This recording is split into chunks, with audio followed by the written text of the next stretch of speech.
Le 14 décembre 2024, le cyclone Chido dévastait Mayotte et un an plus tard, voilà à quoi ressemblent encore certaines écoles. C'est un peu comme si rien n'avait bougé depuis, les travaux n'ont pas commencé, la cour de récréation est jonchée de débris et il n'y a bien sûr ici ni élèves ni professeurs. Depuis le Chido, rien n'a changé là. Moi je suis en colère parce que moi j'ai besoin des enfants pour étudier. Mais les enfants de demain, il n'y a pas d'école ici.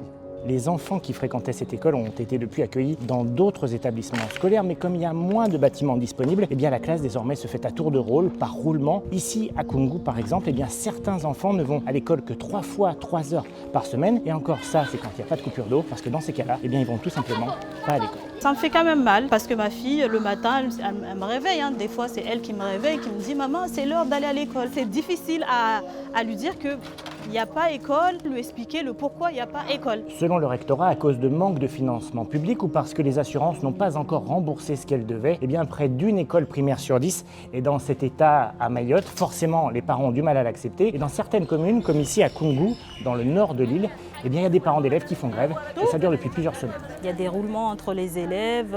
Elle fait en moyenne 6 heures. Et même les 6 heures, c'est pas suffisant. Avant le passage du cyclone Chido et à cause de la pression démographique, Mayotte manquait déjà cruellement d'établissements scolaires. Depuis, c'est encore pire. Et aujourd'hui, personne ne sait vraiment quand pourront rouvrir toutes les écoles de l'île.